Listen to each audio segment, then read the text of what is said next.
Welcome to the first of several special bonus episodes of the Remarkable Retail Podcast, recorded live at GroceryShop 2022 in Las Vegas. Steve and I were thrilled to be together in person, thanks to our friends at Marketile, to chat with several of the remarkable thought leaders in the grocery industry attending the conference. Let's listen in now. Deborah, welcome to Remarkable Retail Podcast, or should I say welcome back to the Remarkable Retail Podcast. How are you? I'm great. I'm so excited to be here. Thank you so much. Well, it's great to see you. As always, we run into each other so many times at so many great events. So once again, you're a constant in my life. If I'm at a conference and I see you, I feel better because I know. Does your wife know about this? Well, what does that mean? Great to see you. For those who may not have heard of you or don't know who you are, and maybe didn't hear the first episode, who are you? What do you do for a living? Deborah Weinswig, CEO and founder of Coresight Research. And what's really interesting about how we approach the world of retail and tech is we really start with the startups. And so and that gives us a view into kind of, tech for the next 18 to 36 months. But really kind of pre-seed seed, you're seeing kind of how they're thinking about things, what matters. And then as you start to bubble that up and think about, kind of enterprise tech and retail and what they should be thinking about, right? We've already seen it firsthand. And, when I was based in Asia, right, I would see things when you're reading the startups like 6 years ahead of time, right? Because 3 years ahead of, the US and whatnot. And so really everything is, kind of startup based. We are a research advisory events team, but, really kind of trying to see around the corner, and seeing into the future. I'm not saying futurist because I don't know how practical all that is. It's kind of future with a practical overlay, if you will. And how did you come to do this work? Like, what's your background? I think you said you're on the Wall Street journalist, so you have a very specific skill set. Tell us a little bit about that. Yeah, so I led the global consumer team for Citigroup, and I was there during the GFC, and so try to bring everybody together to really figure out what was going on and when. And right as we were starting to see things in one area of retail, right, how did that impact healthcare and what happened with kind of payments and whatnot. And so I really enjoyed telling those stories, but with data, and ended up leaving Citi to go to a startup that was acquired very quickly, actually from one of my clients at Citi, and then went to run the think tank for Lee and Fung, and really had the chance to sit back and write very long form pieces on complex topics that a lot of the enterprise technology companies found to be very interesting as they were looking ahead. And that's where you mentioned you were based in China at one point. That's the connection there. Now, exactly. Okay, one more question. So when you were growing up, did you want to be an analyst? Or what did you want to be when you were like, how did you find your way into this line of work? Every young girl's dream. I actually wanted to be a doctor. Okay. I love science. I love chemistry. Yeah. And so I actually got into an honors chemistry program at Indiana University. Pre-med the whole way, except somehow in my high school years, I never took biology. And so I had never seen, I'd been a vegetarian since I was 7. And so when I actually had to see like blood and guts and all of that, that was like not good. And so I ended up more on like a finance and accounting path, but I really love that research angle and really understanding, like I like to ask the question, why? And so have then kind of taken that forward into what I do today. And you talked about Coresight. How many people across which continents, and just a little bit of background, your scope and scale. Yeah, so we started off the pandemic at like 2025, and we're now in 7 countries on 4 continents, and we're over 100 people. And we actually just acquired an alternative data company. We brought on a group of about 20 data scientists about a year ago in Lagos, Nigeria, and we continue to this global outlook. But for me, it's really trying to understand things in a different way, and the globality of it really helps us, I think, look at the ordinary in an extraordinary way. And how is your life different when you didn't travel during the COVID era? Are you traveling as much now? Are you, talk about that a little bit. Did that rewire the way you work? It's a phenomenal question. I've thought about it quite a bit. I mean, so instead of having downtime with travel, I literally was booked from 7 a.m. to 10 p.m. with calls and meetings.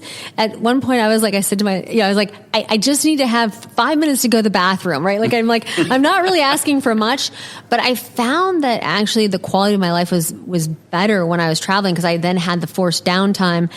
These days now I build in time, right, to take the dogs for a walk, to, really focus on spending time with my family. And I have to say, right, putting my friends and family first above all else is the biggest change that I've made. Work is still, I live to work. I am one of those people. I love it. You're the hardest working woman in retail, let me tell you. I love it. I enjoy it. And so basically I work a full day. Everyone comes home from wherever they are, right? We have dinner together. We play a game. They all go to sleep and then I keep working. I've just kind of restructured my day. And I find that I'm a lot more satisfied with my life. It really has had a big impact.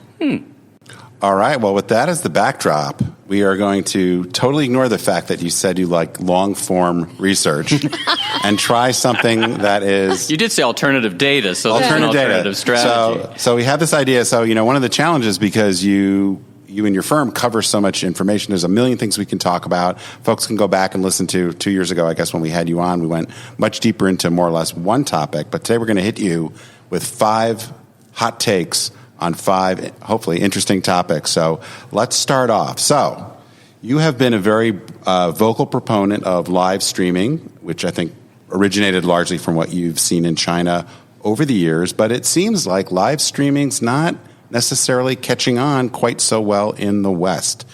Still a big proponent, or maybe not? It's not the right thing outside of China.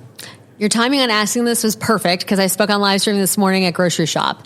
And it was introduced as an emerging technology. And I'm like, well, I think it kind of should have emerged already, which is actually the issue. And so we're seeing right now, this is about a $20 billion sector. In China, it's about $497 billion of revenue. And so, right, that's considering, the two occurred just about 18 months apart. That's a big delta. I think the biggest challenges here in the U.S. are that we have so many competing types of platforms and formats. So, right, some are just, kind of a SaaS video. Some are kind of a closed ecosystem. And I think in some ways it's almost very difficult for retailers to figure it out. If you go back to China, what worked were these closed ecosystems, right? So the consumer kind of enters, they explore, they shop, they have fun, or it's entertainment, it's edutainment, whatever you want to call it, and they check out inside this ecosystem. Now, because things are being simulcast and then you have to kind of set up an account on every single retailer, I do think there's a lot of friction. Yeah. It's a great question. And so I assume that we'll end up somewhere in between those closed ecosystems and kind of very open, kind of SaaS models, but we haven't found our way forward yet. And yes, it has not necessarily met my expectations, but the plus side is we've heard from companies like, Longaberger, which has brands like Halston and others on the Judith Ripka on the platform, their return rate, 2% versus 40%. Yeah, I was going to say that's a huge delta. And so if you think about, even if you're selling less, the impact on your bottom line is much greater. All right. Well, let's open it up even further. What new technologies, whether you've heard about them, as Deb mentioned, we're here at GroceryShop recording this, what new technologies are you most excited about for retail in the next few years? So we put together this framework and called it 3x3 because I like to take the complex and make it simple. So, right, there's 3 new things that retailers are selling, right? NFTs. Every single retail NFT has been a success, every single one. Secondly, data monetization, the ability for retailers, right, to anonymize, especially going into this, slowly but surely cookieless world. And we're already starting to hear impacts from some. Yeah. And so that is a whole nother angle, whether they're selling it to financial services, credit card companies, others. And then third, which has been a huge topic, much bigger than I expected at GroceryShop, and one that's a personal passion of mine, is around retail media. And some of the companies that we've spoken to have said that, basically their EBIT without retail media is 0. Then you add retail media on and you're literally gaining 3 to 5% to the bottom line. Yep. And so I think we're still very early. There's a lot of confusion. Same thing like live streaming. Who owns it internally? What partners do we use? And so I think, and I love those complex topics. And I think that one out of the 3 right now could have a pretty significant impact. And I'd say that's near term, really like 6 to 12 months. MarketDial is an easy-to-use testing platform and emboldens great decisions, leading to reliable, scalable results. With MarketDial, you can be confident in the outcome of your in-store pilot initiatives before rolling them out across your fleet. In a challenging retail climate of supply chain disruption, labor shortages, and dynamic customer behavior, the need for reliable insights has never been greater. Validate your remarkable ideas with MarketDial's in-store testing solution. The proof is in the testing. Learn more at marketdial.com. That's marketdial.com. Hot take number 3. What retail technology do you think is more hype than hope? And if you could work metaverse into your answer, you get a bonus.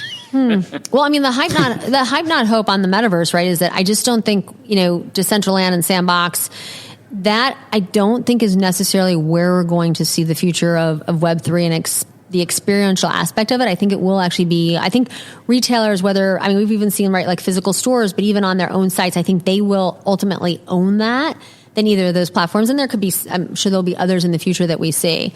So I do think that that's one aspect of that. I mean, outside of that, on the hype side, I think, payments, I do feel, and it may just be it's so crowded, but, we've heard so much around different ways to pay. And, we still haven't seen it's the same thing, right? Everyone is still trying to figure out what works and what doesn't. And I actually want to say the other one that's maybe I want to take the other side that people have underestimated, where retailers are accepting crypto, it's 16% of tender. And so 1/6. So I will tell you on the flip side of that is that there may be areas that, we've not thought about enough and that could be much, if you figure from a Gen Z perspective, could be much bigger. Well, that's a great segue into hot take number 4. What's the most interesting thing you've picked up here at Grocery Shop? And by the way, that cannot be the Grocery Shop blue flip-flops. That cannot be your answer. I love that. It's right. Loss prevention has been such a significant topic, honestly, behind closed doors, because it's not something you don't want, mall A, B, or C was hit. You don't want that, or, store A, B, or C. You don't want that ending up on front page of anything, or even, the last page. And so, I do think that there are technologies that we're starting to see that really do help with that. And I met with a few companies here. Once again, they're on more, I would say they are the whole POS system and ways that, right, the consumer is not able to physically exit if they haven't paid for something. And so this idea that you're literally not letting the consumer out of the store until that, payment takes place. And I think that what could go wrong? What could possibly go wrong? It's like robots in stores, right? Like what could possibly, I always like that, you want fear struck into a mother, right? I don't think robots and children in a store together are good at the same time. Overnight, sure. But I do think that we're going to see, if you think about, right, some of these retailers have said up to, I've heard as high as 7% of goods are walking out the front door unpaid, right? The number is up extraordinarily. And these are big ticket items. So I think that this is a huge area of focus right now, but once again, done on the down low. It's like returns. Right? You think about returns and you think about, loss prevention, right? If we were to solve those two things, think about how much lower our prices would be as consumers and how you could fight inflation. Yeah. Fantastic. All right. Hot take question number 5. Let's talk about China. So, the retailers I talk to tell me the supply chain is getting much better. Container rates have come down, not pre-COVID. It's a little smoother. The spanner in the works in that, when it comes to China, is every now and then they lock a city down, the COVID zero policy. You can't think anybody better to give us thoughts on that. You've been in China. What's your take? I have to say it's amazing. I live in a glass half full kind of world, the amount of innovation that's taken place as a result. So you think about platforms like a PDD or Pinduoduo, right, where you're basically delivering to, a set of products to one person who has ordered for a group, right? It's like group buying. Right. And so what's happened, right, in some of these cases, right, is that you'll have the bread person, the vegetable person, and and so this idea that in the community, right, you're not being compensated, but you are elevated, and you are then the almost distribution point for, some very basic important products that I have found to be very interesting. And the second thing, if I can get a few extra seconds, is around drone delivery. Right. And that we've seen, right. And they've got very JD.com has amazing, right, very heavy industrial, right, being able to deliver large capital equipment in very easy ways, right, where people aren't necessarily, it's very challenging for them to move in and out of geographies. And so I think we've seen a lot of innovation that's come into play, and that we will continue to see ways to also, track and trace, right? I have to say, I've been a bit surprised that we're not where I would think that we would be, that we still have to lock down cities, that you should be able to track and trace some of these things. And I'm sure that that's in the works and around the corner. All right. Well, I challenge you to get more insight per minute from any other podcast. Thanks, Deb. Any other guest. Any other guest. Well, hopefully we can extend this beyond it, but you put us in a great place, Deb. So what's on the horizon for you in Coresight, and where can people learn more about you and your work? So thank you for letting me take 1 minute to talk about our 10/10 Shopping Festival. So this is our big give back to the industry. Yep. So Coresight, we've actually partnered with Retailers United, which is a charity that actually helps a lot of smaller retailers. We actually just brought over 6 Ukrainian designers from the Ukraine, and we've helped them with thinking about how to sell differently, arm them with e-commerce and whatnot. And so we are working with 3 different platforms, Verb, Bamboozer, and Neilio, all very different. One is Verb is ShopFest is a closed ecosystem going back to Bamboozer. You can try it there, right? That's an open kind of SaaS platform. And then Neilio is like a creator marketplace. So there's also, and everything is free, right? The platforms are all donating. Coresight's donating all our time. We'll help companies get ready to live stream if it's their first time or even if it's their 10th time, just to kind of rethink it. And so that's what's on our horizon. That's what's getting us excited today. And then I am co-hosting a conference at the end of October in Israel that's bringing a lot of startups together. So that's what we're focusing on. And to know more about any of these and many more topics, Coresight.com is the best place to go. So hope you can join us for either 10/10 or in Israel, and looking forward to seeing everyone soon. All right, fantastic. Well, thanks so much for joining us. Always a joy to catch up with you, and we'll keep watching what's next for you guys. Thanks so much. Thank you. Thanks for joining us on this special bonus episode of Remarkable Retail.